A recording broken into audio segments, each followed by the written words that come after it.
Good morning, colleagues, and good morning, students. Welcome to this orientation session. My name is Chantal Ibrahim. I am from the ICS department at the university. Um, the section that I work for is academic computing, and we deal with all student and staff queries. So basically, today, what we're going to do is go through all ICS related queries that you may have, and we'll cover the navigation of all ICS platforms. So from setting your password to accessing your emails and your learning material. My colleague Anisa Suleiman is in the chat and she will be there to respond to you. So I'm just going to quickly share my screen and begin. Okay, so the first thing we're going to go through is your default password. So when you register for the first time, you are issued with the default password, and that password is stu at and your date of birth. So for example, if your birthday was on the 26th of June, 1997, your password will be capital letter S, small letter T, U, at, and then you'll insert your full date of birth, the date, the month, and the year. So this is only a temporary password. So what you need to do is you need to go to a site which is password.ukzn.ac.za. And at that point, you'll need to change your password. So your username will be your full email address. So the format for the email address at UKZN for students is your student number at stu.ukzn.ac.za. It's then going to ask you for your old password. Your old password is the default password since that was the first one that was issued to you. Your new password needs to contain 8 or more characters, and it must have at least one capital letter, small letter, numbers, and a symbol. Your password must not contain any of your personal information. So, for example, all the information that you provided when you applied to study and then when you registered, you cannot have that in your password. So, you cannot have your name, your surname, or your date of birth, or any other personal information that was provided. So, an example of a password, you'll see there I've got password 2025. I've got a capital letter, I've got some small letters, numbers, and symbol. So when you go to the site, this is what it's going to look like, right? So I'm going to quickly go to the site.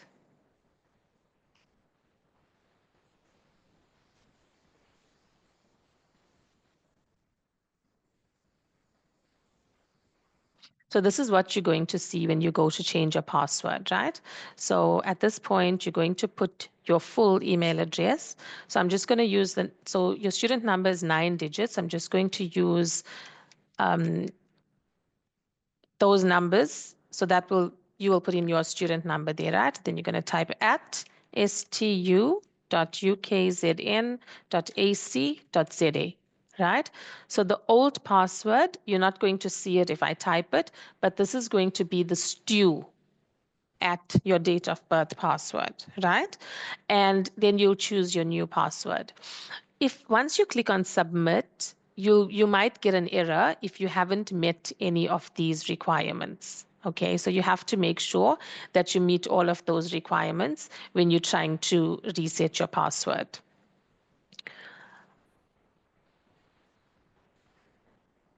Okay, I'm going to go on to the next part of it. So if, for example, your student default password is not working, so you've done everything that we've asked you to do, you've tried this password and it's not working, then you need to send an email to itstudenthelp@ukzn.ac.za or call 031-260-4000, select option 1, and you will ask them to assist you. So we don't change passwords over the phone, but if you do call, they will tell you what information you need to provide. Our office hours are from 8 to 4:30, Monday to Friday. Anissa, if you could please put that email address in the chat for me. So when you're sending the email for a password reset, the consultant's going to come back and ask you for a host of information, right? So what you can do to speed up the process is when you email for a password change, you need to send a picture of your ID and a picture of your student card. If you do not have a student card, you need to send a certified copy of your ID, no older than 3 months. Okay, so we only accept if it's within a 3-month period. You also need to include your full name, your surname, and you need to include your cell phone number. But there is a document that I'm going to share with you at the end that will have all of that information that you need to put in there.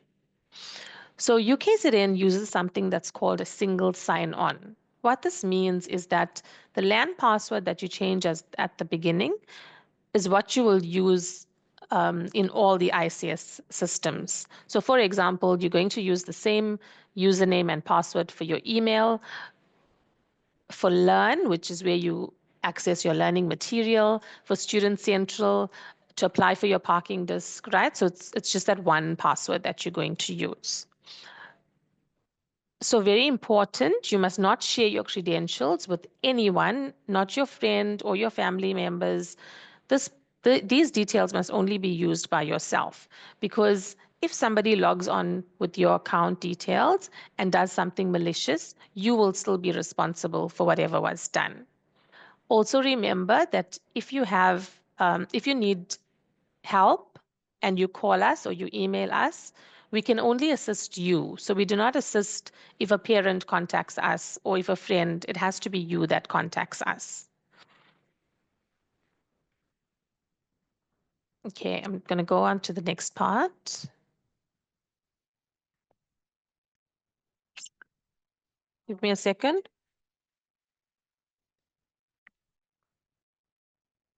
So the next thing I'm going to cover is how you access the Wi-Fi on campus. Okay, so throughout campus, we've got Wi-Fi hotspots, and you can connect to it with your LAN username and your password. But in order to use the Wi-Fi, you have to be logged on to Global Protect. So you should have installed it and log in. I'm going to go through the installation. Okay, so you won't be able to remember all of this information, but I will send this document at the end. So what you need to do is you need to go to the site and you need to log on with your UKZN credentials. So at this point, we're only going to use the student number. You're not going to use the email, and you're going to type your LAN login password, right? So I'm just going to go to the site quickly, just so that you can have a look at what it looks like, right?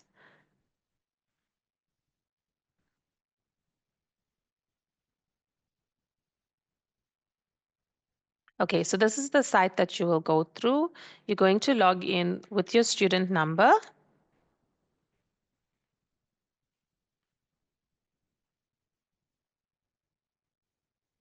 Okay, now when you need to install it, you need to first check what type of PC you're using. So whether it's a Windows 32-bit or 64-bit, or whether it's a Mac, and then you will download the one that applies to you.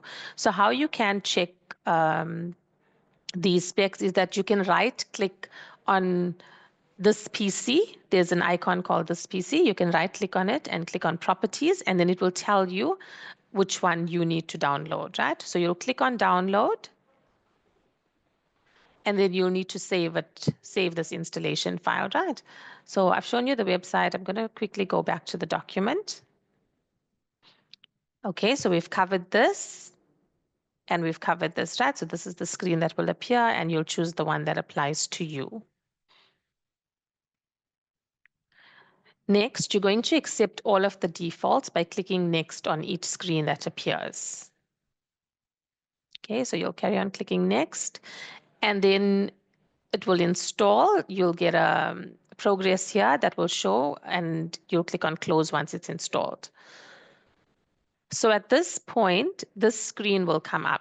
Okay, so it will appear at the bottom of your screen. So what you need to do is that you need to enter this VPN 2.ukzn.ac.za, and then you need to click on connect. So I cannot go through this part of it on my PC because it will disconnect me from this Zoom call, right? So that's what you need to enter. Okay, so once you enter that, you're going to be prompted for your username and password. Remember, single sign-on. So the same username and password that you use to log into the LAN is what you're going to use here. And then you'll click on sign in. If this screen did not appear, right? How you can open it is you'll find an icon that looks like this. You'll click on it and then you'll be able to see it. So in some instances, it may be hidden. So if you click on this icon, it will open up this and then you can click on Global Protect, right? So it looks like an image of the Earth with a little house in the corner, right? If you look on my screen, this is what it looks like when it's connected. And then this is what it looks like when you need to click on it to connect. So basically, Global Protect connects you to the VPN, right? So this allows you to access all sites that are hosted by UKZN. You'll see here it says except for Kaltura. So what Kaltura is, in Learn 2025, that's where your lecturers will upload all of your learning material, including videos. So if they've recorded a lecture and they want to upload it, they're going to use something called Kaltura. So in order to watch that Kaltura video, you need to log off from the VPN, right? And then these videos will be embedded in Moodle. So when you go to, I'll use the word Moodle and Learn 2025 interchangeably because the learning management system that we use is called Moodle, but at UKZN, it's called Learn 2025.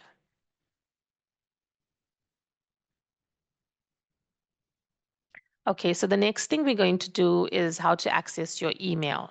So you can read your email from anywhere because it uses a web interface, and provided you have access to it, you can go into the site and then you'll sign in and you'll be able to view your emails. Okay, so we're going to go into this.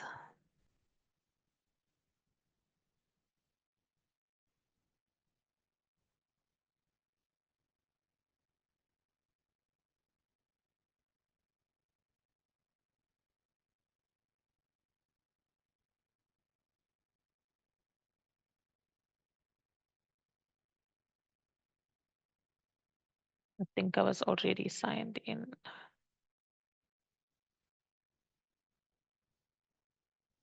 Okay, so when you're going through it for the first time, you won't be signed in. So basically, what you need to do is you need to sign in with your details, right? So I'm just going to go to a simpler site.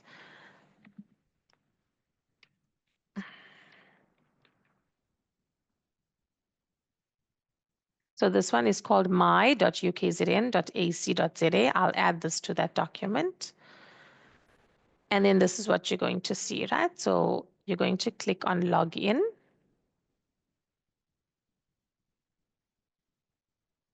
Okay, so this is my staff account. I'm not going to use that. I'm going to use the student account to demonstrate. So you'll use another account. You'll put in your full email address. Click next. And then you'll enter your LAN password.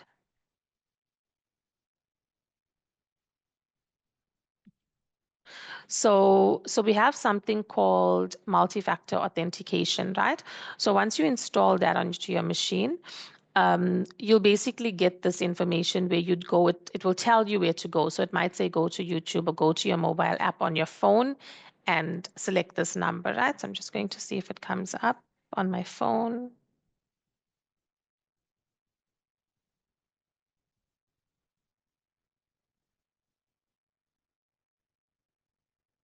It hasn't shown up as yet. So let's switch back to this document. Okay, so you'll see you enter the password, and depending on the authentication you have, it might ask you to request a code to be sent to you, or it might ask you to go into the app and approve, right? So once you log in, this is the screen that you would see, and you need to click on this little email icon to access your emails. And then you'll be able to read all of your emails. On the left-hand side, you have your inbox. That is where your emails come into. and then emails that you are working on. And if you need to close them and save them as a draft, they will be under drafts. All the items that you sent will be under your sent items.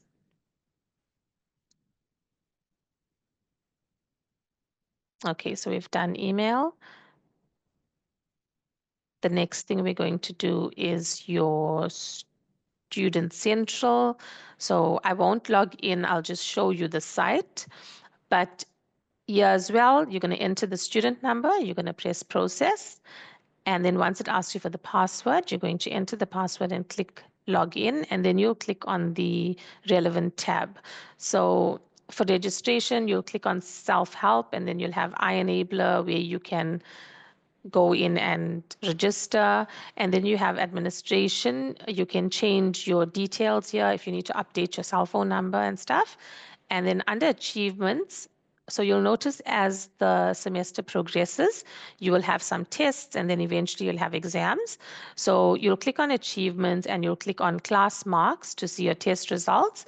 And then you will click on final results to view your exam results.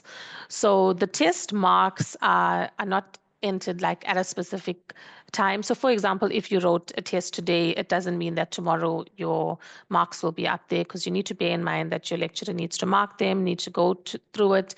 They need to then capture those marks before it's released to you, right? So it will be released to you, but we cannot give you a time.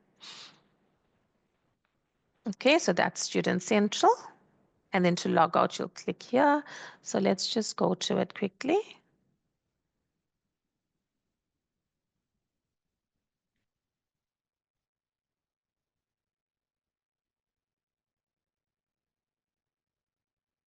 Okay, so this is Student Central. There's some important information here as well. So as I said, you're going to enter your student number. Then you'll click on proceed. And at this point, you will enter your LAN password, which is a single sign-on password, and you'll click on login.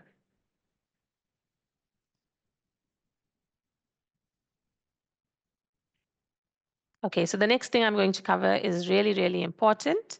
So UKZN uses a learning management system where lecturers upload all of their content and learning material. You will also have tests that are run on here, assignments. So it's very important that you check this daily, right? You have to check it on a regular basis because, say, for example, you have an assignment that's due. If you haven't gone into your module, you're not going to see that you have that assignment due. And the next thing you're going to hear people talking about assignments that they've submitted and you're totally unaware. So you must go into here at all times. Your lecturer will also send out announcements from your course, and those announcements will be sent out to you, will come to your student email. So it's very important to check your student email regularly as well. Okay, so the site that you go to is learn2025.ukzn.ac.za, and on the top right, you're going to click on login. I'm just going to have a quick sip of water and then I'll go into the site.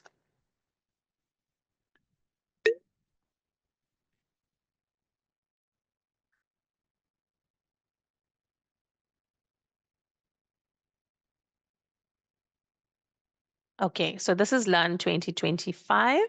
So a lot of you, if you've already accessed the site, you might have logged in and you see that you can't see your modules, but you know that you're registered, you've got your proof of registration and all of that. So what happens, so staff, so basically your lecturers, they first need to add themselves to this module, right?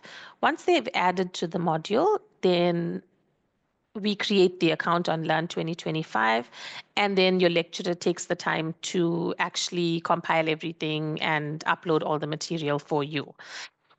So usually the course is made visible when lectures begin, but some lecturers may make it available earlier or they may make it available later.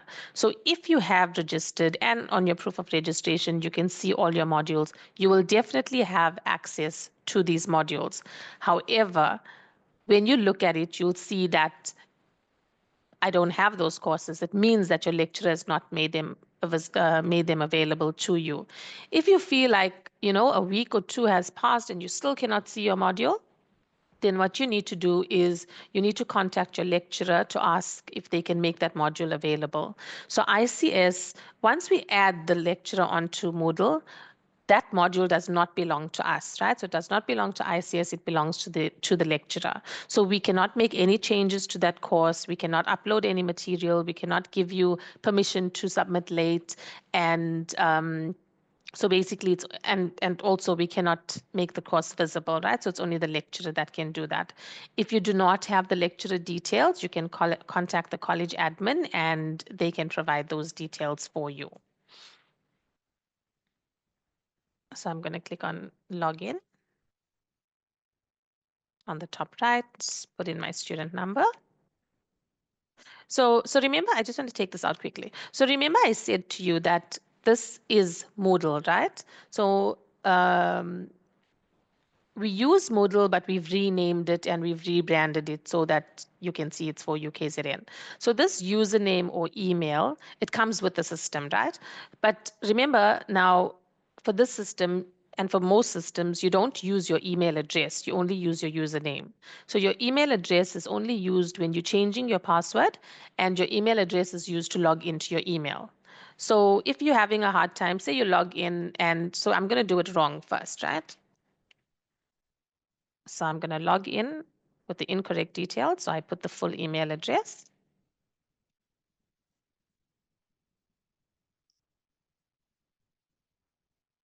That's weird. It was not supposed to log in. Anissa? It's not supposed to log in. I don't know whether they changed it all of a sudden. Maybe Heli changed something on the system. Yeah, because it doesn't usually work. Let me try mine.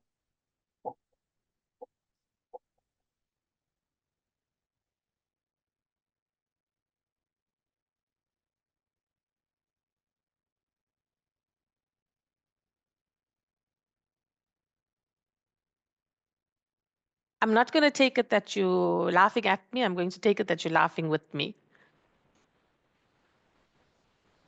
Have you checked, Annie? I'm checking. Okay.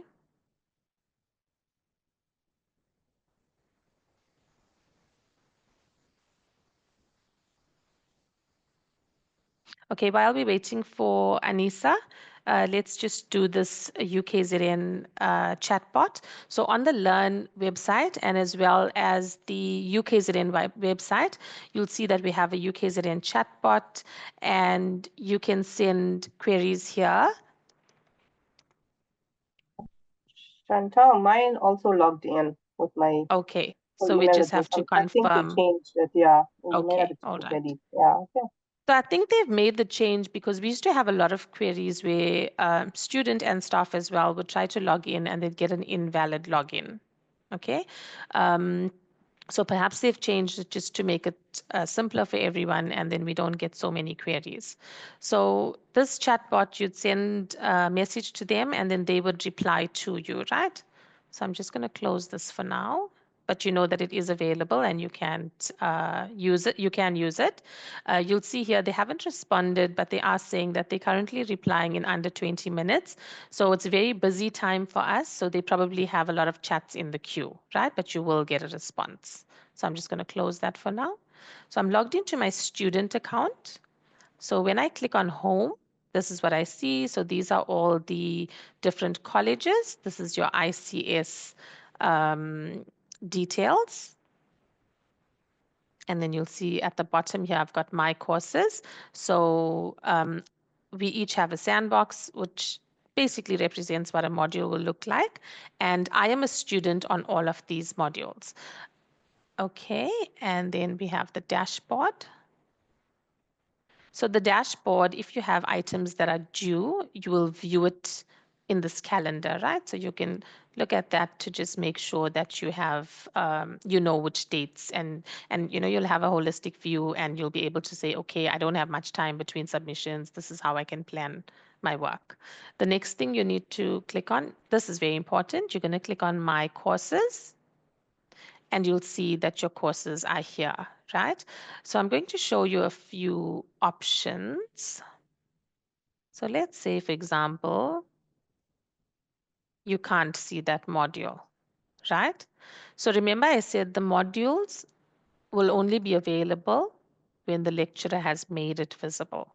But what you can do before contacting the lecturer, you can click here on all on the drop-down arrow. You can click on remove from view, and you'll see that, okay, I do have access to this module, but it's not in my view. You'll click on these three dots on the bottom right, and you'll say restore to view, right? So I'm still on remove from view, so I'm going to click on all, and you'll see now I can actually see all three, right? So it might be that it's just removed from your view and you don't need to contact your lecturer. Anissa, if you can please hide your module. So the next thing I'm going to do, I'm going to demonstrate how you would see this information if the course is in fact hidden. You can just let me know once it's done. And then you'll see at the top here, you also have notifications that come through here. So they've used these avatars this year. So when you log in, you'll all be given a random avatar. And then you can click here and you can go into your profile, be able to view all your information here. And then you'll see your course details here. So these are the 3 modules that I have access for. Okay, you can click on here. So this information you cannot change. And then you can just have a look. And at this point here, so it's called a gravatar. So at this point, you can upload a new picture and put your own picture here if you don't want the avatar. Anissa, have you hidden your course?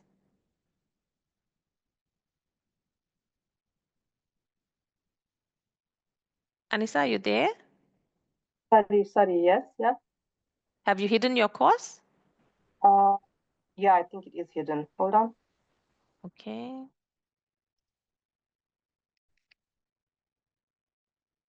Okay, it's still showing.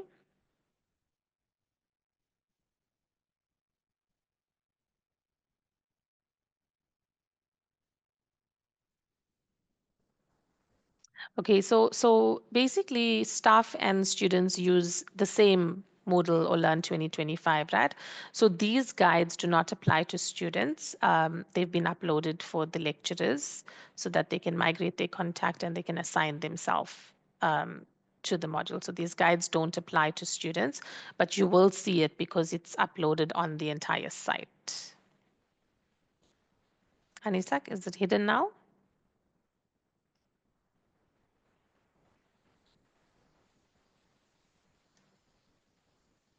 Okay, so you see that Anissa has hidden her course, so I can't see it in my view, right? So I can do a check. Let's go in here, see if I have anything that's removed from my view. I don't have anything, which means the lecturer has hidden that course, right?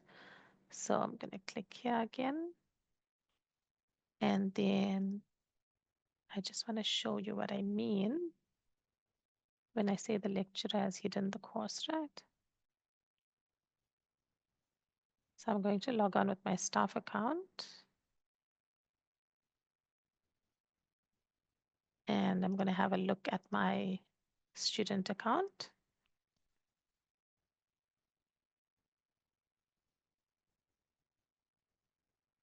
So this is an admin view, right? So you won't be able to see it. So for example, if you can't see your course and you do send an email to ICS, remember I said you need to contact the college or the lecturer, but if you do send a message to ICS, we'll basically send you an email letting you know that the course is not made visible, and we'll send you a screenshot. So you'll see the ones that are in blue, they are available, and this one that's grayed out is not available, right? So you won't have access to those ones.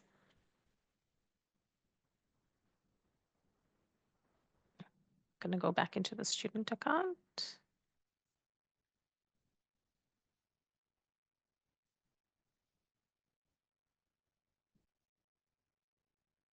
And I'm going to click on my courses. I won't see Anisa's course. I'm going to go into my own.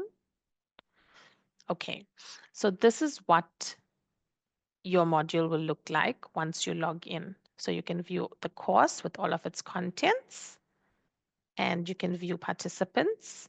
So because of the POPI Act, you won't see the student's email address, but you'll just see their name and their username, right? So I can see my username because this is my account, right? And then if you click on grades, so what happens here is all of the information, all of the assignments and assessments that your lecturer uploads, and once you've answered it, you'll be assigned a mark. So if you need to check your grades, you're going to click on grades and you'll be able to view what your grade is, right? So that's great. Media gallery, don't worry about that. It's not does not apply to students, right? So I'm going to go back to course. So you'll see here, these are announcements. So every course has the announcements at the top. Remember what I said is if a lecturer puts in an announcement in here, you will get an email with that announcement as well. So if you click here, you'll see there's nothing posted as yet, but when your lecturer adds in an announcement, you'll be able to view the announcement here.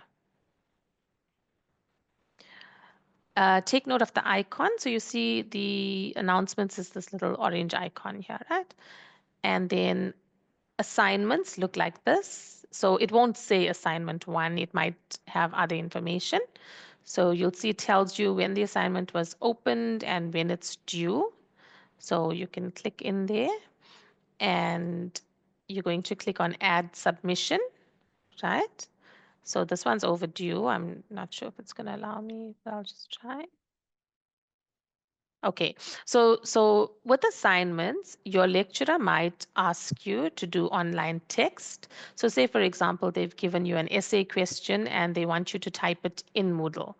So if this is available, because I've left it available, right, then you will basically type your assignment in this area. Okay. In terms of file submissions, so your lecturer wants you to do the assignment, but you're going to do it in Word, and then you're going to upload it here. So what you'll do to upload it is you'll click on this icon with the document.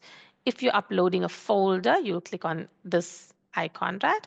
So you'll see this course, the maximum upload size is 250, and it can take a maximum number of 20 files, but you won't need to submit so many files, right? I've just left it there to show it to you. So if, for example, you bring your document into here, it'll tell you if it's too large, right? So you can let your lecturer know and the lecturer can update this file size. So I'm going to click here and then you'll get this file picker that opens. You're going to click on upload a file. At this point, it will have your name and you'll click on choose file.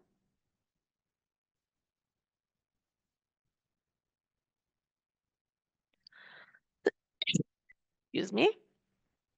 So what you can do here is if you need to submit something, you can just click on it, click on open. It'll show you that it's in there. And then you'll click on upload this file. Right? So you see, okay, my file is in there. Everything's perfect. You click on save changes. Right? So you'll see here, it tells you there's no group, right? Submission status, it's been submitted for grading. The status that it's not been graded. That status will change when it's been graded. It gives you the time remaining, and if you submitted late, it tells you how many days you were late. It will give you the last modified date. So I submitted now, so it has today's date and today's time. It will show you what you've submitted. So say, for example, you come here and you see, oh no, I've submitted the incorrect document, right? You can go in and you can change that submission. If you have, say they were allowing late submissions and you have submitted late, but you need to make a comment so that your lecturer can see it, you can add that here and you'll click on save comment, right?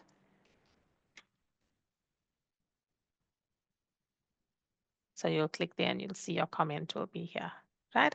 So if your lecturer is saying, no, your excuse is not good enough, I'm not accepting it, they can also put in a comment there, right? So you've submitted this. Now, remember I said if you've uploaded the wrong file, you can resubmit. So then you'll click on edit submission, and then you can delete this one and you can choose the correct one, right? Okay, so that's assignments. So you'll see that, so the announcements come with the module automatically. So as soon as a module is created, it has announcements, right? It doesn't have all of these things. This is what the lecturer uploads. So it always has announcements. But if the lecturer wants to add a forum, right? What they'll do is they will go and add a forum, and you'll see it has the same icon because it works the same. If a lecturer enters anything into the forum, it will be emailed to you, and you can respond to it if that's enabled. And in forums, you can basically even comment on other students' work, or you can, on their comments, you can also reply to it, right? And then these are all the different types of activities that you might see, right? So you'll see here, this is a folder. So if your lecturer has uploaded, say there's some reading material and they've uploaded a whole lot of reading material, but they've put it into a folder. What you can do is you'll click on that folder and then you can download that entire folder with all of its contents and save it to your PC, right? So in your PC, what you should do is have separate folders for each module. For example, if you have Zulu 101, you'll have a folder for that. All of the information that you need to download, you'll take it and save it there. So you're quite organized and your stuff is not all over the place, right? So if this was Zulu 101, you're going to click on download and you'll save it in that folder that you've created on your laptop. Okay, so this was one of the submissions. So you'll see it's telling you what submission it is, and then it's saying, okay, these are the dates, and this is the information that the lecturer has added. So you'll notice at the beginning when I logged in, it said my progress is 0 when I clicked on my courses, right? So as you go through your work, it's nice to see how many % of the module you're finished with. So you see the assignment was done, so that's marked automatically done. If you've read all of your forums and you want to mark that as done, you can do that also manually. If you've downloaded this already, you can mark that as done. So you also know, like, okay, I've already been there, I've done what I needed to do, right? So I'm going to mark that as done as well. Okay, this is what a quiz looks like. So your lecturer might have these quizzes that they upload for you. So when you click on the quiz, you'll be able to answer all of the questions. The most popular one is MCQs. So if they're giving you MCQs, it will be under the quizzes. It's with this icon. You can also have short and long answers that come in here as well. And then these are just some of the items that I was testing. So for example, if you have a Zoom meeting, they would put it under here, right? And then I said Kaltura videos as well. These are just some of the different activities and resource that we have available on Moodle. You'll see the one for chat. So say, for example, you're having a lecture and your lecturer wants to have like some time where you break away from the lecturer. Say if it's an online lecture, you break away and you have a chat here. So what they can do is they create a chat, they'll go into there, put in a question, and everybody will put their answers there. So you'll be able to respond to other people's, but that's live. So a forum, once they add a forum, that gives them 20 minutes to edit it before it reaches you, and then you can respond at any time there. With the chat, it's live, so you can respond immediately, right? So these are all just some of the items that we do have available here, right? But basically, you will do whatever your lecturer has uploaded for you. Okay, so you see, it tells you how many % complete it is because I've marked everything that I've gone through, I've marked it as done. I think this is very nice, and it's also very motivating to know that, hey, I'm halfway done with this course, you know? So it's nice to mark your items as done once you've completed them. Okay, so we're done with Moodle. I'm going to go back to my document. Okay, so I've covered all of this, what you needed to do, and how you'll access everything. I will share this document with you so you can have all of this. You can also have Learn 2025 on your cell phones or tablets. So to download it, you'd go either to Google Play or to the App Store and you'll download it. You're going to log in with your LAN credentials. So it will ask you for the website address. The website address is learn2025.ukzn.ac.za. This is really nice because once you have the app, right, so you'll be able to see all of the content. So say, for example, you're on campus and you have access to the Wi-Fi, so you don't want to waste your data at home. So what you'll do is you'll go into the course and you'll download your content. So once it's downloaded and you go home and you don't have data, you don't have access to Wi-Fi, you can still access those documents offline. So that's really nice because, even if you don't have a network connection, you can still access your learning material. Okay, so this is Zoom, basically what we're using now. So all students, I issued a Zoom account when they register. So to access the Zoom account, you're going to go to zoom.us. I won't be able to demonstrate that live because if I go in, it's going to log into my staff account because I'm on a call already, right? So you'll click sign up free and then you're going to enter your UKZN email address. So far we've seen that Learn is accepting the email address, Zoom is accepting the email address. So remember I said single sign-on, we use it for UKZN systems. So we noticed that they have changed Learn 2025, but Zoom is not a UKZN system, right? So it's an external company. So it's asking for your email address to be able to identify you, and you'll click on continue.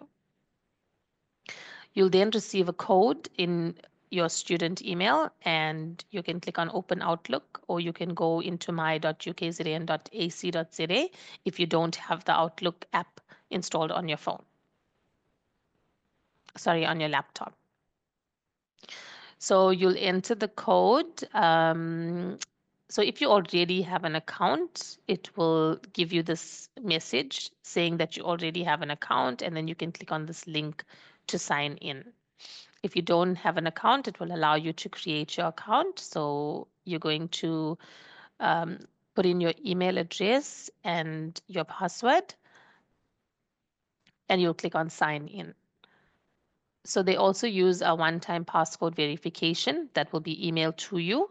You'll enter that verification code and you'll click on verify and then it will take you through. Okay, so this is what the one-time code will look like. This is what it'll be like after you've entered it and you click on verify. So once you've logged in, if there's a meeting that you need to join, you'll click on join on the top right. Or you could have received a meeting ID. In that case, you'd paste the ID in here and click on join. So you noticed I had a little section on that course that said Zoom meetings. So Zoom is linked to Moodle as well. So your lecturers can set up a Zoom meeting from within Moodle. So what you'd need to do is that you just go to Moodle and you'd look for the Zoom meeting and you'd click on it. So this is what the icon usually looks like. It's giving you the start time. It's telling you what the duration is.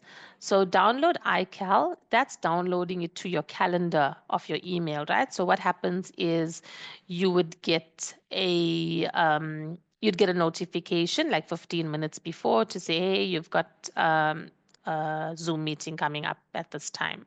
So this one was in progress when I wanted to join, and it will also give you the host name. Okay, so once you click on join, you'll get this notification. You can put a tick here to always allow zoom.us to open links of this type, or you can just click on open Zoom meetings. Thereafter, you'll see something like this where you need to click on launch meeting. And once you view the screen with your name in it, then you know that you've joined the meeting successfully. So the first thing that you need to do for all Zoom meetings or team meetings, basically any meeting that you're joining online, is to turn off your video to save bandwidth and then to mute yourself, right? So make sure you're always muted because all the background noise that comes across is very distracting, right? So make sure that you turn that off. And then you shouldn't have conversations with other attendees. Even if it's before the lecture starts, just keep it on mute and wait for your lecturer to start the lecture. Okay, then we have Teams, right? So the university has Teams because it subscribes to Microsoft, and to access Teams is similar to the way you'd access your email. You can go to my.ukzn.ac.za, click on Login, enter your UKZN email address, and you're going to sign in the same way that you signed into your email. So you'll enter your password. Now, this is where you use a text to get your verification code, right? So anyway, you'll come to the screen, and it's very misleading here because once you come to the screen, you just assume, okay, the text is being sent to this number, right? However, you have to click on this in order for it to be sent. So when it displays this, it doesn't mean that it has been sent to this number, because when I first started using it, I was just sitting there waiting for a text and nothing was coming through. So you click on here and then it will come through. So you'll take note of the last 2 digits that they display to you to see that if it is your correct number. If it's not your number, you're going to go to Student Central and you'll go to your biographical details and you'll update your number on there. So once you get the code, you're going to enter the code and you're going to click on verify, right? So once you've logged in, you'll see that same screen that you saw when you logged onto your email.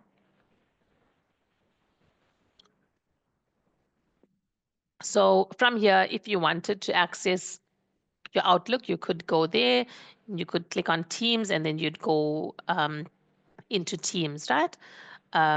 So it might ask you about using the new Teams, or do you want to stay on the old one? At this point, you can click on Switch Now. And then you can turn on desktop notifications if you prefer that. Okay, so once you've logged on to Teams, this is what it looks like, right? So these are all teams that I am a member of.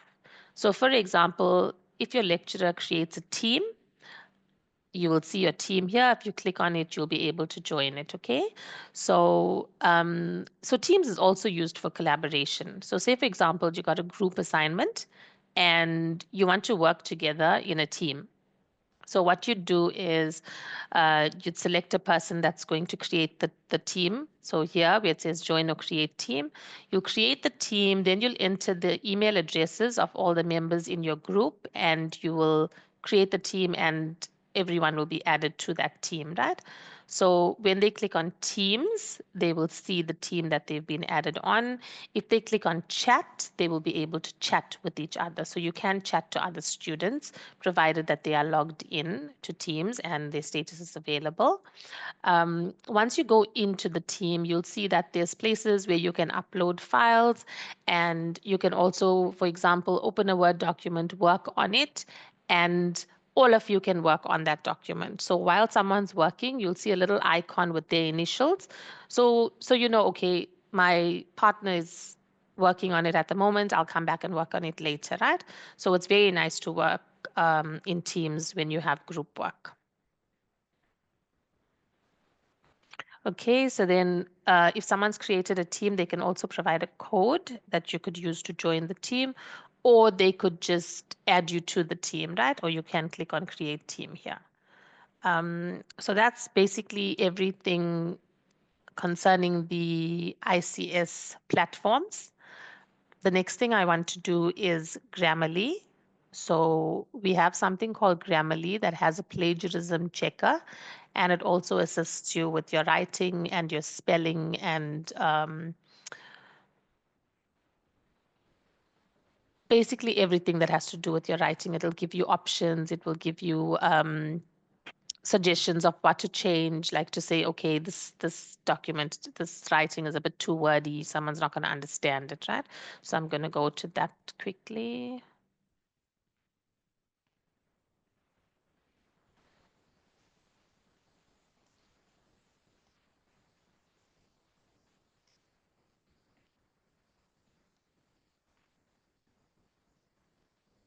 Okay, so this is Grammarly. If all of this is too much to take in, we are going to share this information with you. Okay, so you don't have to download and install Grammarly before using it. So there is an installation for it, but the simpler way is just to email learn@ukzn.ac.za, and then you're going to put Grammarly in the subject line, and you're going to just say, "Good day, please send me a link to Grammarly," right? You don't have to say anything else. But the important thing is you need to use your UKZN email address. The reason being is that your account is created based on your LAN account. So, for example, if I'm a student and I've now finished my studies or I've deregistered, I cannot request one because when I log in, it wouldn't work because it needs my LAN login details. So initially, when you log in, you're going to put in your UKZN details, so your UKZN email and your UKZN password, right? But it's similar to like say for example Facebook, how you can go in and change your password, right? And thereafter it's not linked to UKZN. So what you'd need to do is if you want to change the password, you can go into the site and you can change the password. And then also if you've forgotten the password, you'll request a password reset, and Grammarly will send you the link to reset your password, not UKZN. So we administer the licenses and we provide support for it if it's not working on your machine, but we don't deal with password resets.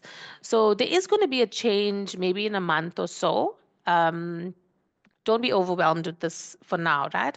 At the moment, this is how you're going to request it.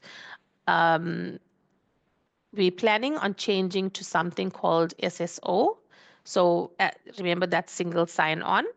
So basically where you'll just go into Grammarly and you'll click SSO and you log in automatically, provided that you are logged in to the PC with your details. So say, for example, you're using your friend's laptop and your friend is logged in as themselves on their laptop or on the LAN machines. When you click on SSO, you will be signed in with their details, right? But if you click on SSO and you're just using your personal laptop, it will take you to a point where you need to enter the details, right? But remember, that is still to come. So for now, we're going to do it this way, whatever I've explained, right? So you'll send this email and we'll get the email and the consultant will send you back this, right? So this is the information they'll send you, asking you to check your email for the invitation and to click activate my account to accept invitation. So Grammarly is something that changes. It's an external company. So these might vary. It may say activate my account. It may say join. It may say join your school. So the information here might change, right? But basically it does the same thing where it activates your account. So remember, if you're a new user, you must enter your UKZN LAN login details, and this will create the premium account. If you already have an account, you'll be prompted to re-log in to complete the activation process. And basically what you need to do is to whitelist all of these email addresses, because the email will come from one of these email addresses. It won't come from Learn. So what Learn does is we go onto Grammarly administration panel, we enter in your email address and we request a license for you. They then send you an email where you need to activate it. Okay, so you see, once we've sent you the license, you're going to get an email like this. It will be changed now because they change quite regularly what their emails look like. You're going to click on accept invitation. Okay, then your UKZN staff or student email address will be displayed. You click on your LAN password and you're going to click on sign in. It will then welcome you to the university's Grammarly account. Okay, so this is how you sign in. There has been a change now where if it says join your school or join your team, just join it. don't say join it later, right? I'll remove this from the document before I share it with you, right? So you'll click on join your school, and then you'll be automatically signed in. So what's important to note, you see Edu at the top here. This indicates that it's a premium account. If you have logged in and you do not see Edu, it means that you do not have a license, and you need to email Learn to request a license, right? So it must say Edu. Okay, once you've logged in, you're going to click on apps. And when you click on apps, this page is going to open. So you'll see you have Grammarly for Windows. It basically depends on what device you are using. So if it's your laptop and it's a Windows machine, you'll click on Grammarly for Windows and you'll click on install. You'll then have a Grammarly setup file that downloads that you need to click on. Once you click on it, it will install the add-in, and then you can continue to Grammarly, right? So you'll see that it will show your student number here, basically your full email address, and then you can click continue to Grammarly. At this point, similar to Zoom, you can put a tick in here and say open Grammarly, or you can just click on open Grammarly. But basically, if you do it that way, every time you open Grammarly, you'll have to click on this, right? So it might be better to just put a tick in here, and then you'll click on open Grammarly. Okay, once you've successfully installed the add-in, you'll see when you open Word at the top, you'll see the Grammarly tab here, right? Now, Grammarly also offers a plagiarism feature. So we do have something for postgrad students that they can use. Basically, they will submit there, but we don't have that available for undergrad students, right? So this plagiarism feature, so while you're typing, you cannot use all of these features together with the plagiarism. So you can either check these features first and then the plagiarism when and then you can switch it on and off here, right? So if you click on plagiarism and then you scroll down here, um, so I clicked on plagiarism on the document that I was working on, right? So you'll see at the bottom it gives you a percentage of plagiarism. And then wherever it's plagiarized, it will be underlined in this color. Then if you click here, it's going to show you where you got that information from. Because remember that you cannot use information without correctly referencing that information. Okay, so this is going to tell you you've taken information from somewhere and you need to add a reference for that. Excuse me.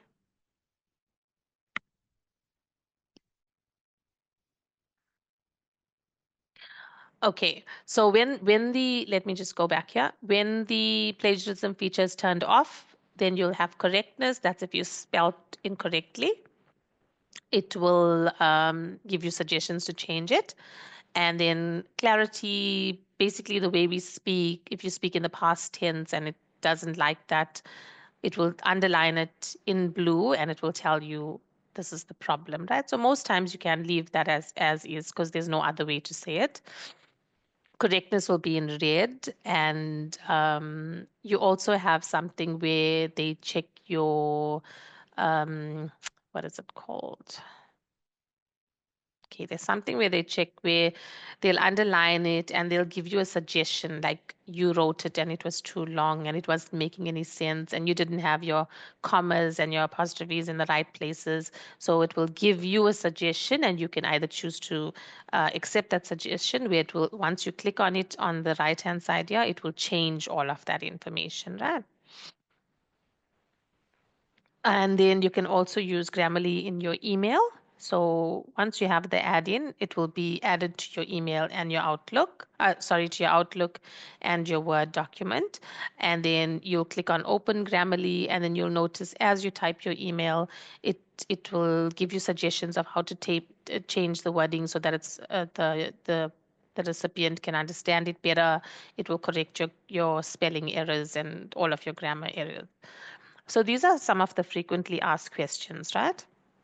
So you might receive a link, but when you click on it, it says, oops, something went wrong. So the activation link is only valid for 48 hours. So if I send the link to you today, you have to activate it within 48 hours. Once it's expired, you can't use the same link. You need to send an email to learn@ukzn.ac.za and ask for us to resend that link. The other thing is when you change devices, so you only need to ask for the Grammarly license once. Once you use it, it it will be activated on that day, and you can use it on any other devices that you have, or if you change your laptop or using a tablet. So what you need to do here is you'll go to www.grammarly.com, and you're going to follow step 6 to 14 of this guide. That is where you need to put in the add-in, and then it will be made available in Outlook and Word. If you have forgotten your password, you then going to click on go to grammarly.com, use the forgot password option, and you will get a password reset link. Okay, so once we change to the single sign-on, you would then contact ICS to change your password, right? So I just want to quickly show you what information is required when you need to do a password change, right?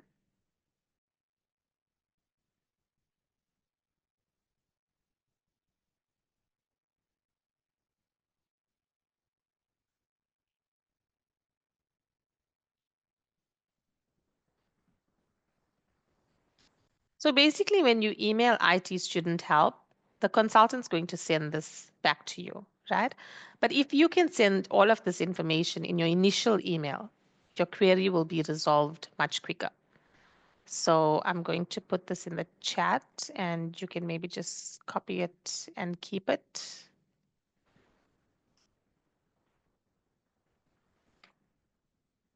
Okay, so in that initial email, you send all of those details, and then you'll be assisted immediately, provided that you send all the information and it corresponds with the UKZN system and you've been verified, then they will send you a password reset link.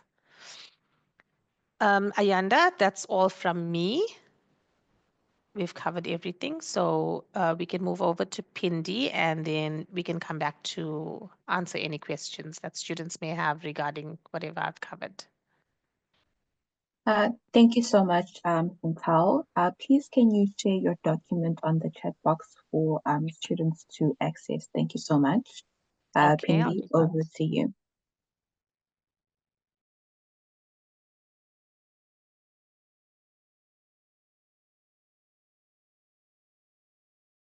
Good morning everyone. Morning to our lovely students, our colleagues that are present in this presentation.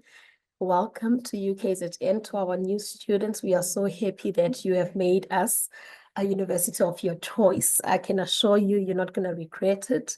I think by now you can see by the time that we dedicate to welcoming you, to explaining our systems to you.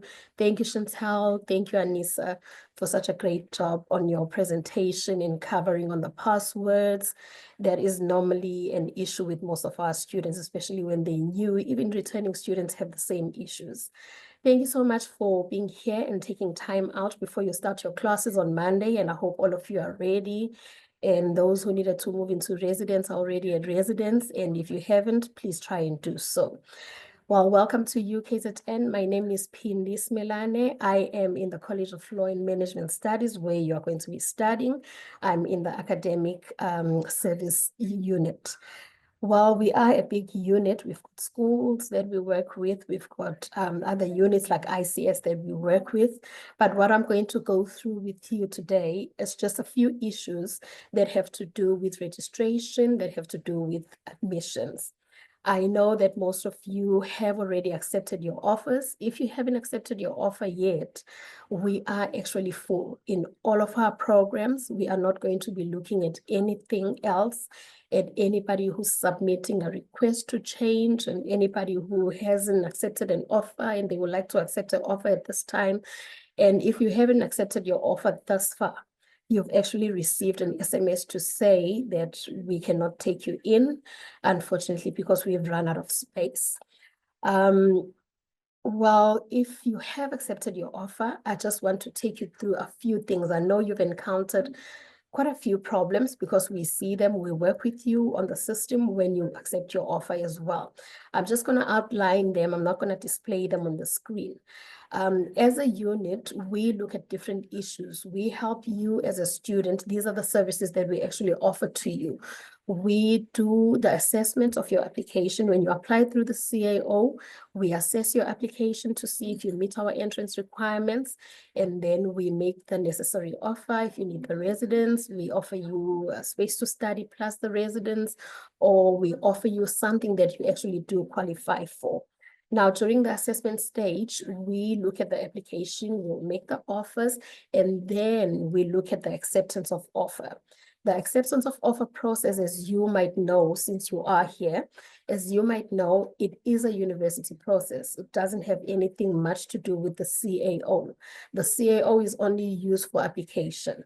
So most of the time when we ask you for documents, when we say, for example, we need your matric certificate or your ID or your academic record if you're studying somewhere else, we actually are now communicating with you as a university. It's no longer the CAO office that was administering the application process for us.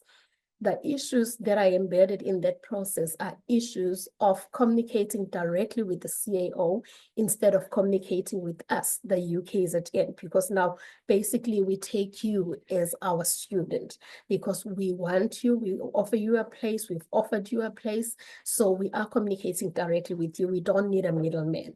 So what we find most of the times, the issues that come with that are you communicate with the CAO and you don't communicate with us. It has happened to most of our applicants at this stage.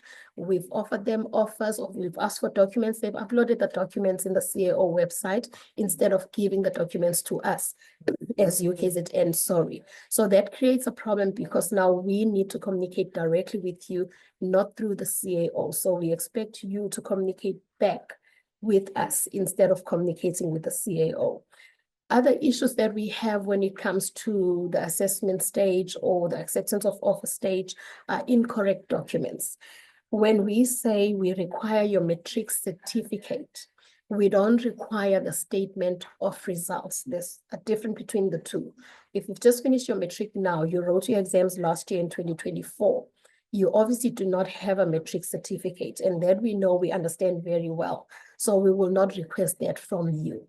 So if we do request it from you, it's because we can see and we know, and having been in this job for quite a while, we know that you have a matric certificate. If you finish matric prior 2024, you should have a matric certificate. And we know that we have had a battle with the acceptances of offer when we say, please supply us with a recently certified matric certificate, then you will give us a statement of symbols or a statement of results. Then we have to reject your submission, and then it's a back and forth. Those are the issues that we have when it comes to the admissions process. One of the processes that we do in the college office where I'm at, in the academic services, is registration. Registration is a very long process. It's not painful though, it's just long. If you pay attention, if you read thoroughly, if you follow instructions, it's a seamless process. It doesn't have to be difficult, it doesn't have to be frustrating.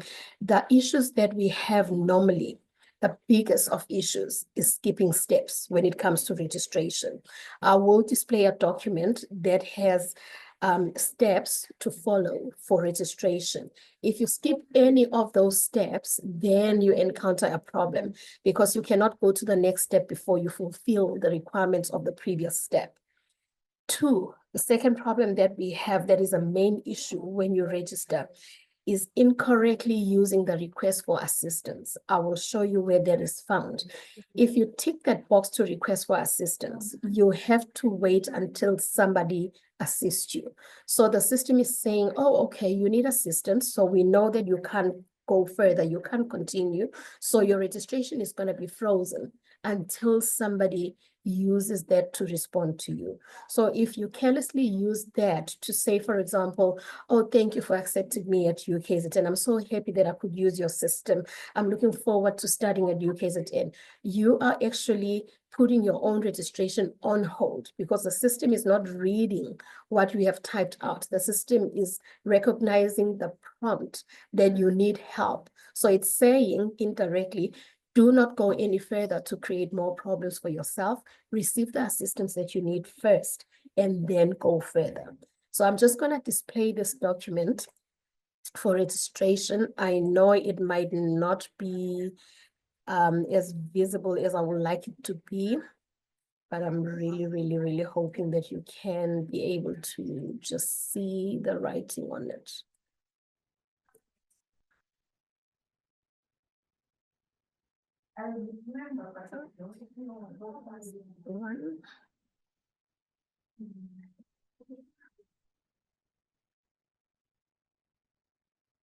Okay. Ayanda, can you confirm for me if you can see my document that I'm sharing? Yes, I can, Pindi. And all right. So thank you very much. I see, I note that. All right. These are the steps that you need to follow when you register. First of all, you need to go to the UKZN website. This is what our website looks like. All right. This is what it looks like from the top. If you scroll further down and you come to UKZN registration, you click here, says read more. This is the page that has all the information that you can possibly need for registration. You can check your application status. I know that you have applied for more than one choice. If you go onto this option to check your application status, if you are checking and looking for a degree that you have already accepted, you've been given an offer, you've taken it, you want to register for it, that option will not appear on this option. So you might see other choices that maybe you were regretted for, maybe they're still on an offer stage, but the moment the offer is accepted, the offer will disappear. The reason for that is the system is saying we've dealt with the offer, so it's not going to continually appear on the system as an accepted offer. So it disappears from that. But you can use it if you want to see your other choices. This you can use to track your registration progress once you have followed the steps that I'm going to display to you. You don't just go onto this option because you haven't followed any steps to register. You go further down, you'll see the university notices. You will see the welcome from our VC, and then you will see the information for all the colleges at the university. We are the College of Law and Management Studies. If you click here, it's a very good page where you find there's a college handbook. College handbook, I'm sure you have gone through it during this period this week as you are attending the sessions, and the first year guide and the contact information. The contact information is very important. This is one of the problems that we have during registration. When you register, our system generates responses to you using the ITS email address. That is not a person, that is not a particular staff member's email address. So we don't recommend that you respond to that email address. Rather, you go under your college, just like I've displayed, and you will scroll down here. You will see staff members' details. You will see exactly who does what, and then you will know how to direct your issue. The student funding details, campus that you are in that you need to contact, and then there's residence office, there's student support services, there is college services where I am. Under college services, you need to check what degree you are or registering for or you've been accepted for. What is your surname? Then you contact a particular person. If you are going to send an email, for example, if my surname is Zondi, and I'm doing a Bachelor of Commerce, not in accounting, but I choose to email Miss Ndlovu in this email address, at this email address, it's going to delay the response because that means that Miss Ndlovu must now try and see whose category you fall into, and then she needs to forward that email before you get assistance. So it's very good to know where this page is, know exactly where you fall, know your degree, know who your officer is, then email a particular person, then you can deal with the person directly. Do not respond to the ITS email address. All right, let's go back to the registration. Okay, if you scroll further down on this page where we find the colleges, you scroll further down, you will see there's information that says start your registration here. This is where you start your registration. If you click that, you will be able to see Student Central. This is what Chantal was talking about. You put in your student number and then you proceed. If you do that, unfortunately, I can't display it live because I'm not a student and I don't have a student number. But if you put your student number here and you click proceed, then you'll be able to go to the next page and you will be able to put in your information, request a PIN, should you request a PIN. If you can give me one moment, please, just 1 second. Okay, let's go here.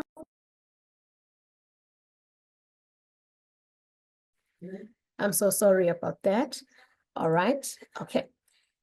Now, these are the steps that you are going to see after you have clicked on the page on the website. Once you get here, you will be able to see these steps.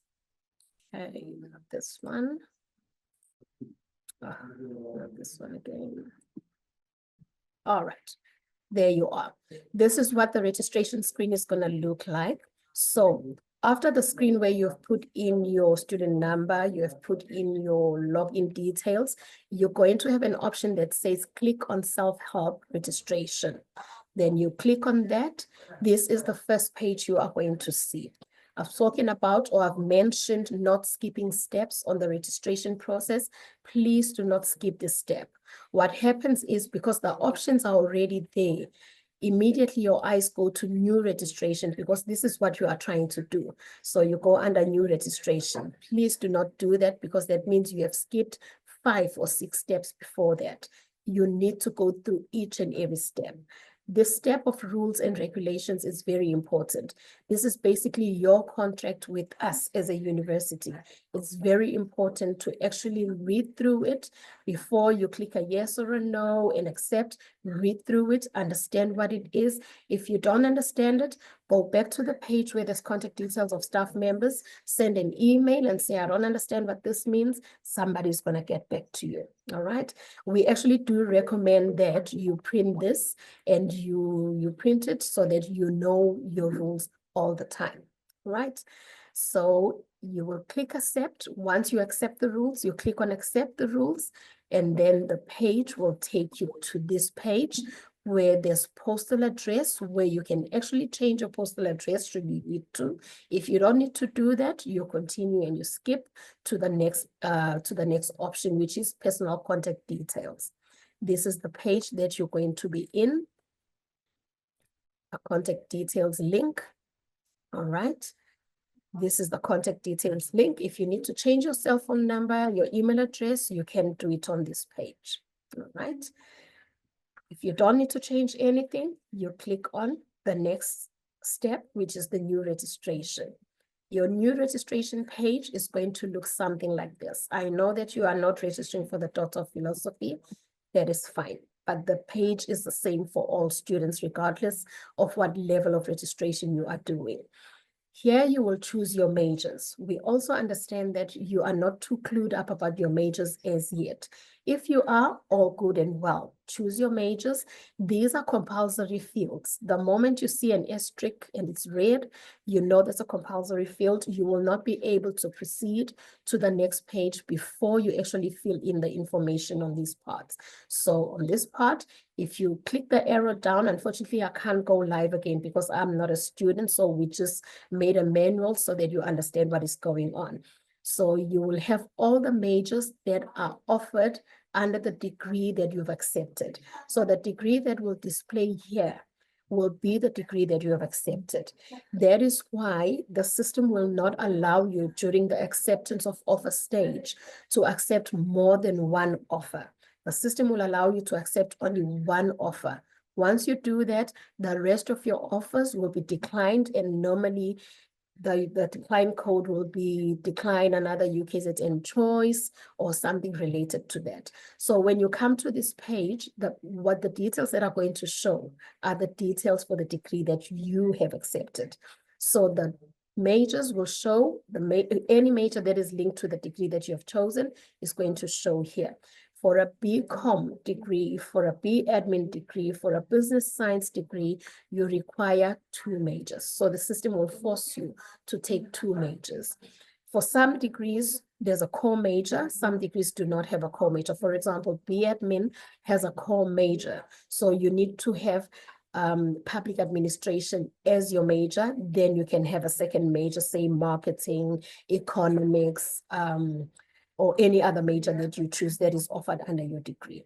So you choose that. Your employment status, even if you could be employed, we recommend that you choose a status of unemployed as a student.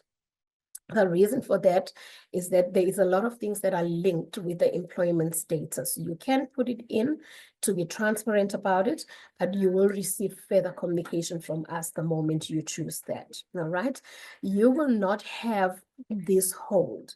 This is a hold for students that are already on the system, who have already written exams, who have already been assessed on their academic performance, and then depending on where they are, they get some code, and then we advise them on what to do after that. It will not apply to you. So I'm going to skip all these steps that don't apply to you, all right? So once you have clicked on Save and Continue, this is the page that you're going to land on. But you do have an option of restarting the process. Say, for example, you feel like, oh, I should have put in marketing instead of management. I should have put in economics instead of finance. You can restart the process. If you say restart the process, the website or the system will put you back or bring you back to this page. So you correct whatever was incorrect or whatever preferences you have, and then you go on to this page. And this page is very also important. There are 2 blocks that appear on this page. This is where most of us get confused. I'm saying us because it happened to most of us. The blocks on the left-hand side that I'm pointing at, that is to register a module. Most of the time, if there are blocks or circles that appear on the right-hand side, those will be circles for the timetable. So you cannot just choose a block to register a module and not choose the timetable, because you are not going to know how to attend, when to attend, and where to attend that particular module. So if you see that there's a block here, compulsory, tick this block. If there are blocks on this side as well, normally it's circles, it's not blocks, you tick on one. They range from A to E. So you will tick A, say for example, for this module, and then for the second module, you will tick this block. And if it has a range of A to E, you tick B. As long as the modules appear under one semester, do not choose the same timetable block. So on the right-hand side is timetable blocks. On the left-hand side, it's module registration blocks. Once you are done, as a first year, your curriculum will be set on the system. You'll hardly get a choice except for BBA and for B admin where there are electives.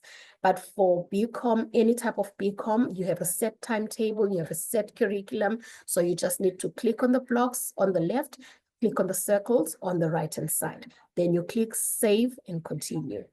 This is the request assistance block that I was talking about, that I was referring to. If you don't need any type of help, do not click on this block, because it will freeze your registration. It will hold your registration until somebody actually responds to you. Once you click Save and Continue on this page, you come to this page. It will list all the modules that you have selected, and it will tell you this module is for semester 1, this module is for semester 2. If everything is correct, you click continue. If you feel there's something that you missed, you can click on restart process. In that case, the system will take you back to where we were putting in the majors, the very first block that shows your qualification. So if everything is fine, click continue. This is the next step that you are going to see, not this one. This step is for students who have been assessed based on their academic performance. If you haven't registered or written exams, you don't have to worry about that. Once you click continue from the previous step, this is the page that you're going to land up on, and it will tell you the modules you registered for, the mode of study. It will be full-time, part-time, at what campus, what semester it's offered in, and the normal attendance that is expected. It will normally say normal.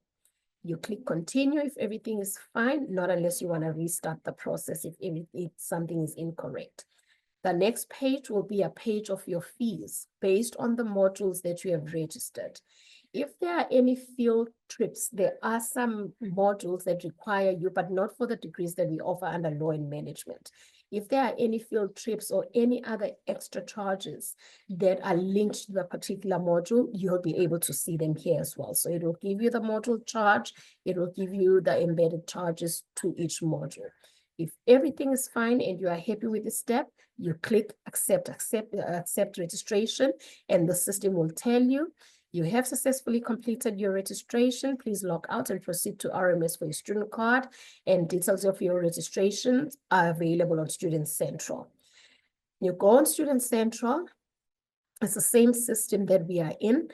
You can go and get your proof of registration. This is your proof of registration. It will tell you what you registered for under semester 1. I think it could be a bit small. I made it too small. I think I've tortured you, or else I was still comfortable. All right. So it will tell you your semester 1 subjects or modules that you are registered for, what campus, what college, what degree, the offering, and what level of study you are in. This is what most bursars want from you. This is what they require from you. If you've got a sponsor, your sponsor will like this because they need to see what you are registered for. All right. And then you can click here. It will be linked to a printer. If you've got a printer at home, if you're on campus, it will be linked to a printer at the LAN, and then you can get it from there. We do have an option of a change of curriculum, but as a first-year student, we don't expect you to change your curriculum, not unless, for example, under B admin, you have chosen Economics 1 CO and you discover that, oh no, I'm actually, I prefer Economics 101. Then you can go on this option to change the curriculum. So everything is online. You hardly ever have to fill in a form because we try to make the systems and the processes less painful and more efficient. All right, this will be the option for the change of curriculum. Should you choose it, it will take you to that very first page where you had to put in your majors, where you see your degree and what offering it is offered to you. You click save and continue, and then it will take you to what you are registered for, and then you will click what you want to deregister, you save and continue, and then you go on to the next step where you can actually register for what can be offered or what is offered under your particular degree. So this is a very safe step because you cannot take a module that is not offered under your degree. So this page will only display modules that are relevant to your degree, that are offered, that are approved under your degree. So you hardly ever find yourself registering for a module that you shouldn't be registering for. For our new students, you're still our new student who come from other institutions, this is the page that you're going to have to use. After you've applied for your exemptions or credits, as we normally loosely call them, after you've done that process, you will be expected to go on the system and do this change of curriculum, where you're going to withdraw a module should it be offered as an exemption to you, meaning you are exempted from doing it. You don't need to repeat it because we recognize it from your prior institution, you don't need to do it again. Then you withdraw it and you take up another module. In most cases, we will credit you first year and some second year modules, because one of the rules that we have as a college is that we cannot give you more than 50% of the credits that are offered at UKZN. In other words, if you were, say, studying at WITS and you did 10 modules, and our degree at UKZN offers 10 modules, we cannot grant you 10 exemptions. We're going to grant you 5 exemptions to make sure that you continue doing the 5 under us at UKZN towards your completion, to make sure that you spend 2 years at least with UKZN to be a registered student. All right. And then after your change of curriculum again, the system will tell you this is how much you're being charged for this module, and then your new fees will appear there, and you will accept the registration, and you are done. This is how easy the online registration process is. Besides the glitches that we normally cause for ourselves as students or as applicants or as people who are registering under UKZN, this is all we normally have to do. There's nothing more than what we have shown you right now. So I hope I've answered your questions, but if you do have, yes, we do create the problems for ourselves. If you do have questions, I'm sure Ayanda will guide us on how we do the questions. And yeah, good luck and all the best, and may you make the most of it. Do as much as you can, submit your assignments on time. If you need help, there's a college office. You can email us. You don't have to travel all the way from home. Send an email. We've got a generic email that goes straight to our reception area. Send an email. We'll be happy to attend to you. Thank you for listening. Thank you, Ayanda. Thank you so much, Pendi, and colleagues, for those wonderful presentations.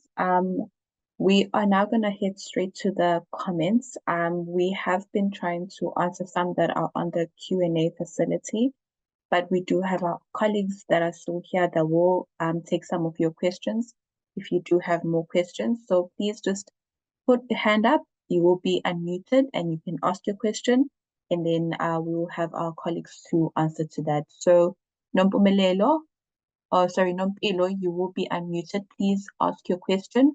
Unmute your mic. Hi. Yes, Nompilo, we can hear you. I heard the ma'am talking about the blocks that we had to choose when we were choosing our modules, and how we had to follow those specific blocks when creating the timetable. So I'm doing BCom General, right? So my Economics 101 and my Management 120, I went according to the blocks that I chose when I was registering, but then the times of those blocks clashed. So I had to choose another class. Is it fine? Hi, Nompilo. Thank you for the question. So what degree are you doing? I'm doing BCom General. BCom, is it a BCom 4 General or is it a BCom 3-year General? It's a 3-year. It's a 3-year. So what is management clashing with? Management is clashing with Economics 101. It shouldn't, because we know that you have a compulsory management 102 and a compulsory economics 101, so it shouldn't be a clash. What I suspect happened is, you get, like I said, you get a range of blocks. So the blocks will be block A, B, C, D, E. So in all the 5 modules that you were registering for, there is a certain module that has the same block as the economics or as a management. That's why it's appearing as a clash. Otherwise, timetable blocks don't clash in first year, not at all. A clash in the timetable only happens if you are in second year and you have first year modules that you are still doing. If you're doing purely second year, there'll be no timetable clashes. So I think what happened is there is a block that is similar to the block that you have chosen already, and you are choosing it again for a certain module. So Which module did you change? I didn't change a module. I just picked a different block to accommodate my timetable. Is it fine? That's exactly what I'm explaining. If you choose the same blocks, then it's gonna clash because you can't choose, for example, under semester 1, you'll get each module having a block between A and E.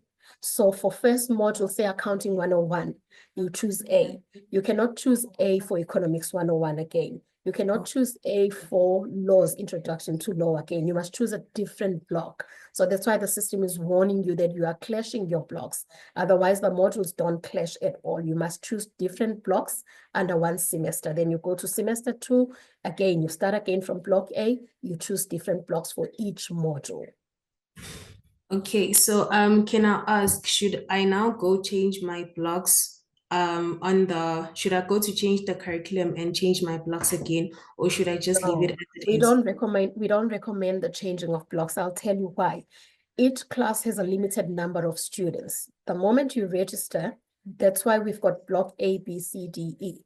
So the system will allocate a certain number of students under block A, a certain number of students under block B. So now you're registered, you've already been allocated. You go in to change that, it's going to interfere with the rest of the numbers, the statistics for the rest of the blocks. So as a first year student, you are fine where you are. Leave your blocks as they are. One, you don't even know where they are to even try and have an option. For example, if you have to attend at a certain block in J block, room 201, you don't even know where that is to have an option to say, no, I don't want to attend here. You attend at 9, no, I want to attend at 11. So take your timetable as it is as a first year student. Oh, so because on my timetable I now chose different blocks than what I registered for. Should I just leave it like that? You can leave it like that, it's fine. You can leave it like that. It might cause a problem with the numbers, especially our venues that have limited capacity to handle the students. It might cause a problem, but it can be sorted out by an administrator of that particular module.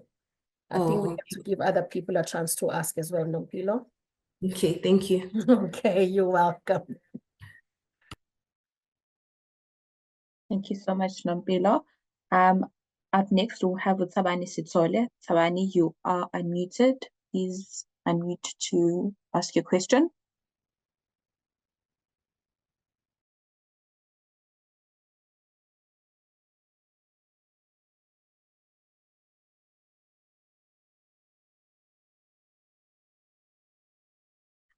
Hi, Tabani, are you with us?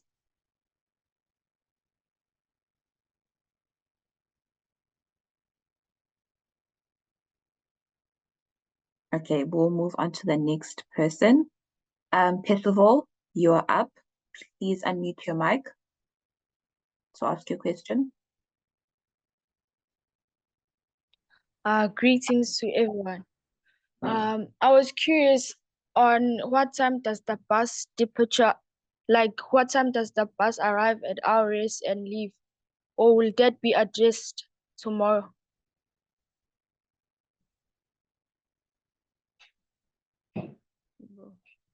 Hi, Percival. Thank you for the question, even though it's out of my jurisdiction. But there is a timetable, a bus timetable on the website, on the UKZN website. It will be addressed, I'm hoping, before this session for this week is over. It should be, because yes, buses have a certain time when they leave campus, when they leave your residence as well. But there is, you saw where I was showing you the notices, the university notices. It Yes. does get advertised there. The timetable does get advertised there as a notice to the whole university community, but there is a timetable for the buses. Okay, thank you so much. You're most welcome.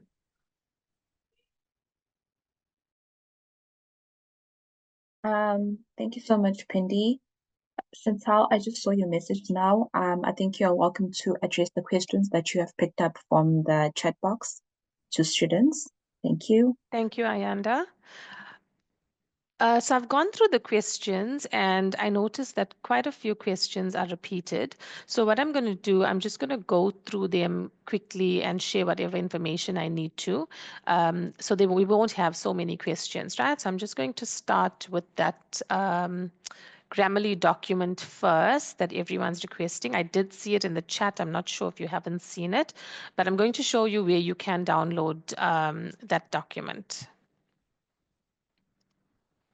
I'm just going to share my screen quickly.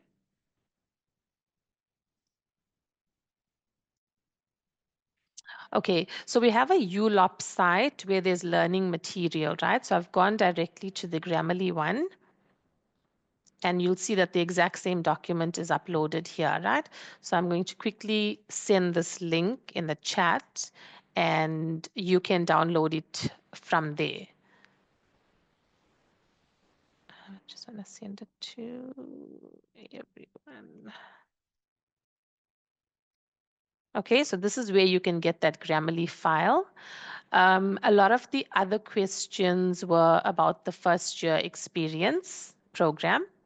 I had one asking which platform it runs on. So it does run on our LMS, which is Moodle, but it's got its own site, and that site is fye.ukzn.ac.za, right? So the site is fye.ukzn.ac.za. You'll see that I'm already logged on, so I'm going to log off quickly, right? So that's the site.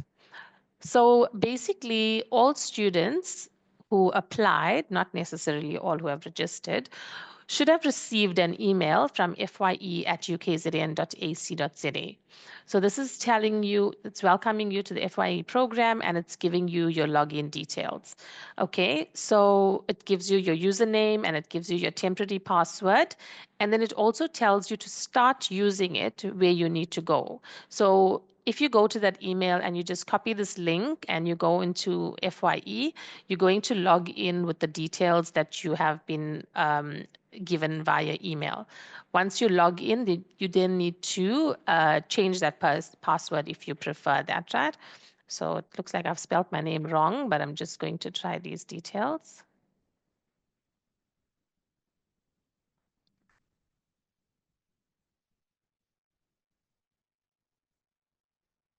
Okay, and try and copy it and make sure you don't copy a space on either side, because sometimes when you type it, then you're going to make mistakes and it's not going to accept you.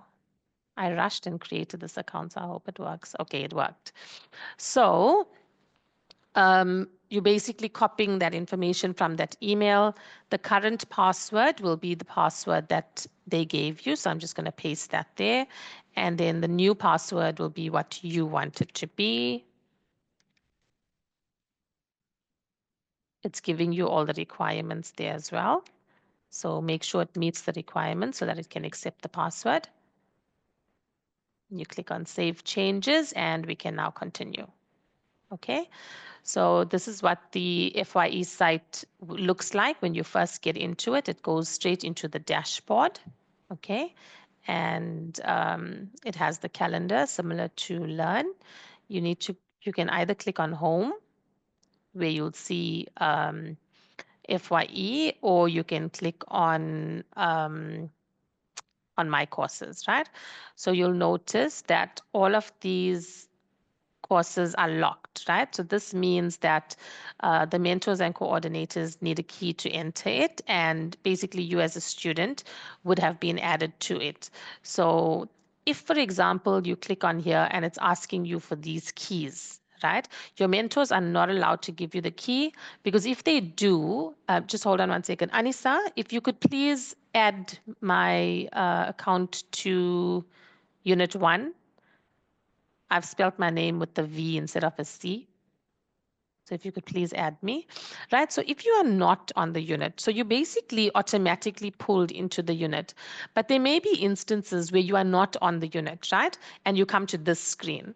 You cannot enter an enrollment key to get into the unit, because these roles are a non-editing teacher role, right, that the mentors and coordinator uses.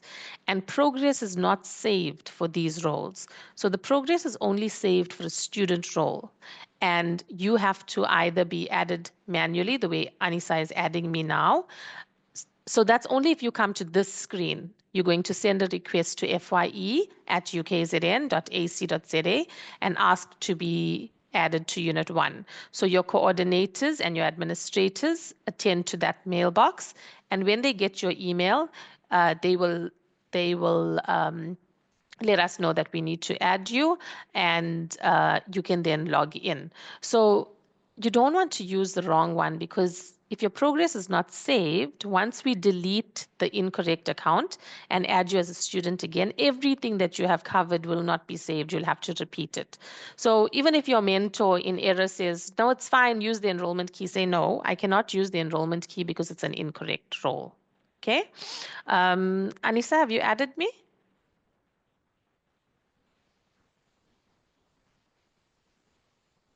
Anissa, are you still here?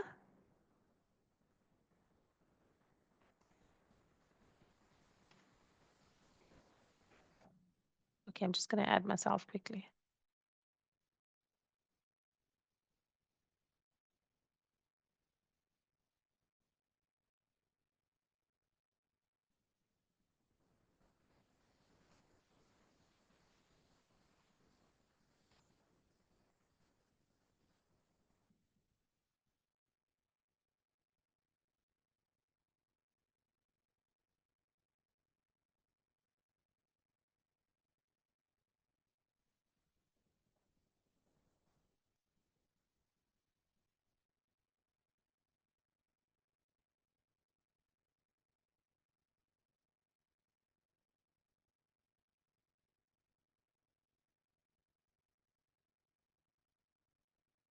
Okay, so you see now I don't get that screen where it's asking me for a key.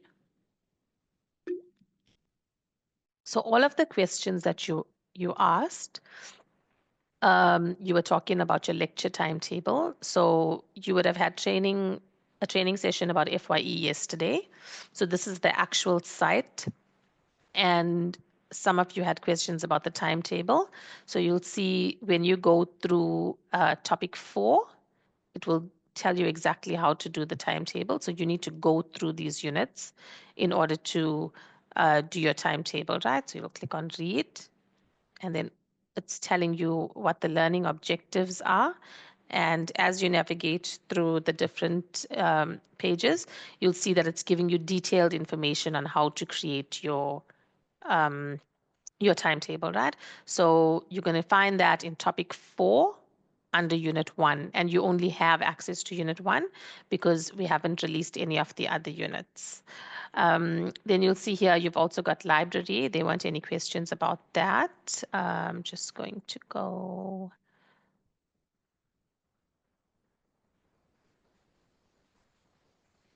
Just want to click on the course again.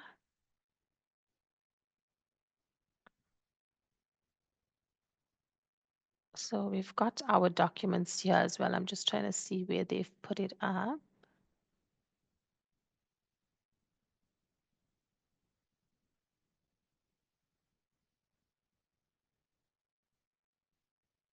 So you basically need to go through all of these units, right? And you're going to find that ICS, navigating ICS systems document on here as well.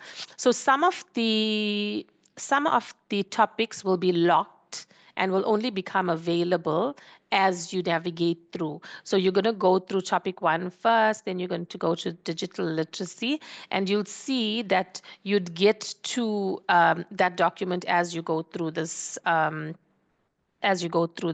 through all of these topics, right? So you need to do the topics first, and then you'll find all the information you need. So let's see if there's anything available here. Okay, there's your default password. There's your navigating ICS platforms. There's also something called MFA that you might need to do. So basically all the documents that you need are on here. Okay. Yeah, that was most of the questions that I had. Unfortunately, we can't answer questions about your lectures and your textbooks and things because we're basically only dealing with IT-related queries. However, there was one question about, will BBA students be given a link to be able to join their classes for when lectures begin? So when you go into Moodle, you'll get your announcements from there. So they will tell you, they will either send the link there or they will create that Zoom meeting on Learn, and you'll access it via there. So in terms of all the lectures, your lecturers will provide that information to you. Also, some of the questions that you asked, if you go through the entire Unit 1, you'll see that it covers most of it. So you need to go through this FYE program in order to do that. And then I just want to speak about the FYE login again quickly. So if you see this email, so your username will be your student number, right? But whether you are a registered student or a student that only applied, you're not going to use the single sign-on for Unit 1. Okay, you're going to use this information that was sent to you, you're going to change that password, and then you're going to use that password. So similar to your Facebook account, TikTok account, where you used an email address and you created it, the email address that you provided when you applied to study, your password reset link will go there. Right? So if you've forgotten the password, you're going to click on Forgot Password, and it will take you straight to that site. So what I'm also going to share, I've got a mentee guide, right? So I'm going to share that quickly. Maybe I can just go through it as well with you if we have some time. Ayanda, I won't be long. I'm just going to try and go through that document because it'll answer a lot of the questions that were asked.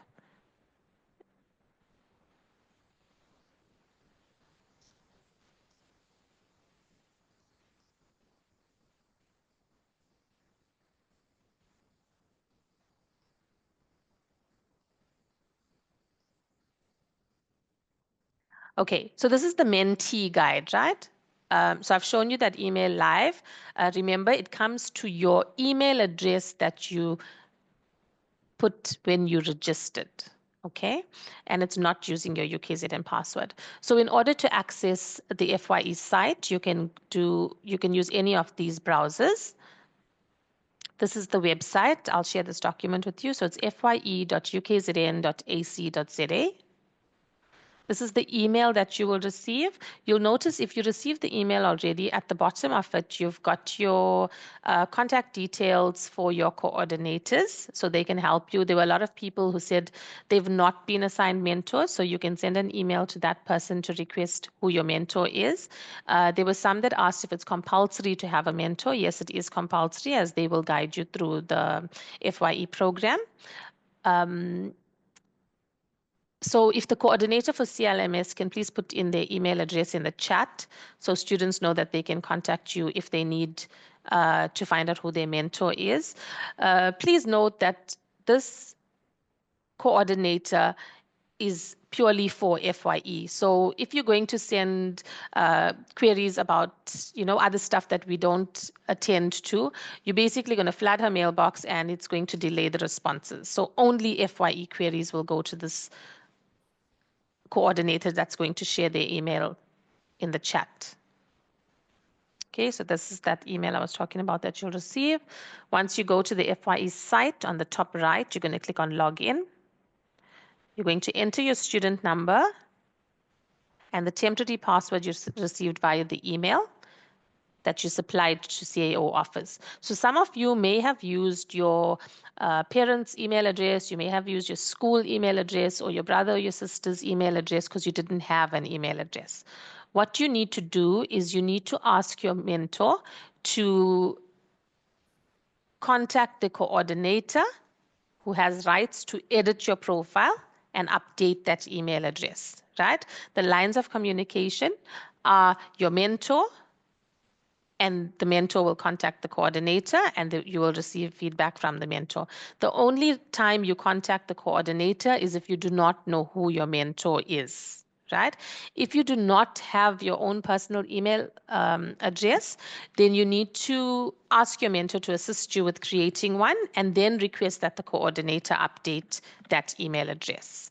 So when you click on Lost Password, you'll notice that you can use your student number to search or the email address that you provided to CAO and you'll search that. So once you click on it, you'll click on Continue and then you'll receive a password reset link. So this link, you click on it and you can change your password.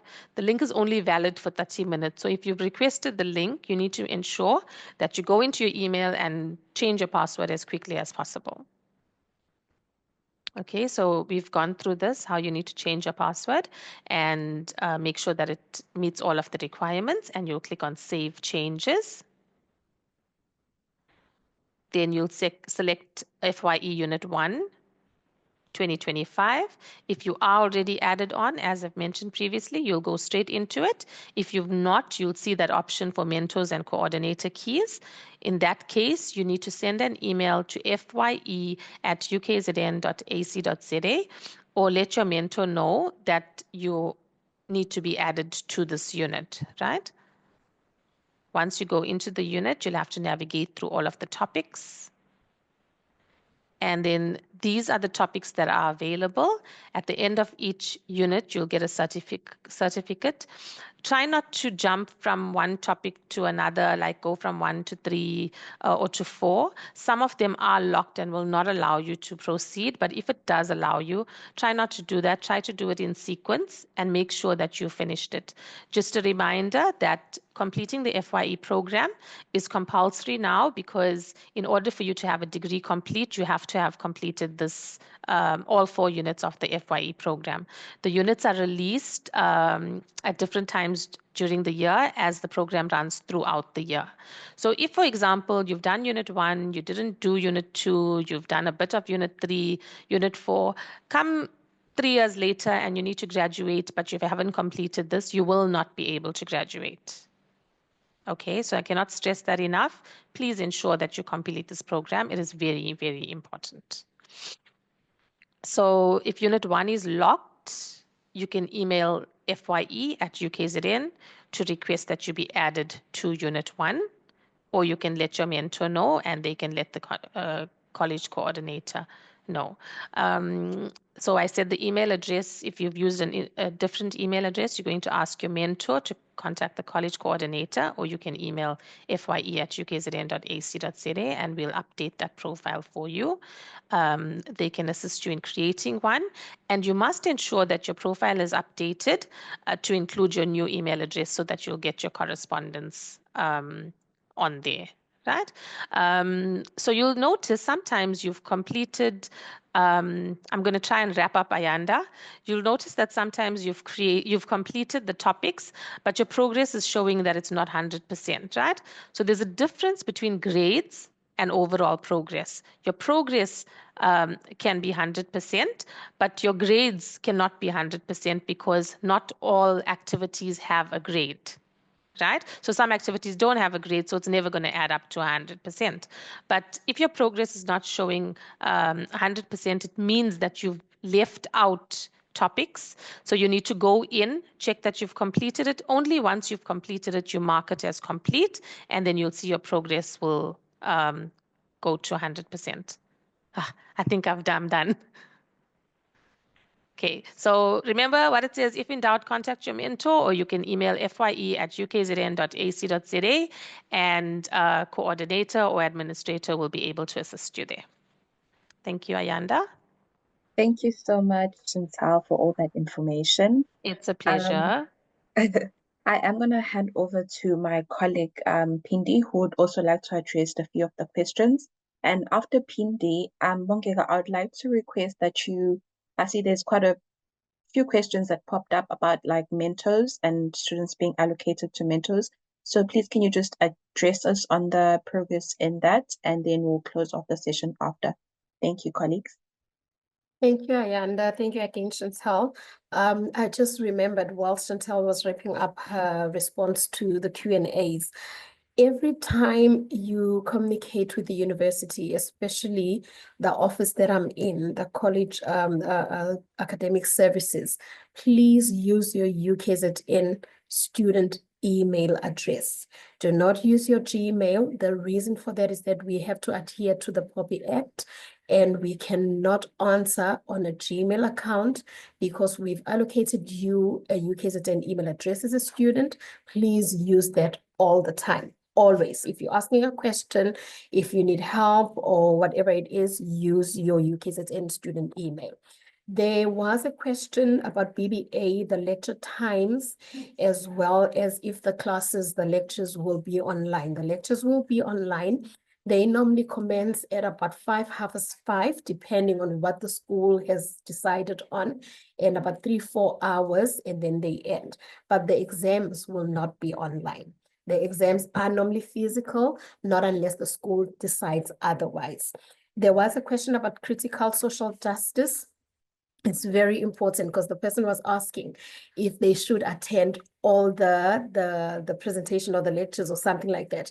You need to attend all the time. We have seen people getting 80% for the critical social justice, but they are failing the module because of attendance. So attendance should be 100% for the critical social justice. Swapping the modules, I think I covered that. Yes, you may swap your modules as long as your modules that you're swapping are modules that are offered under your particular degree. Don't take a module that is not offered under your degree because it won't be credited.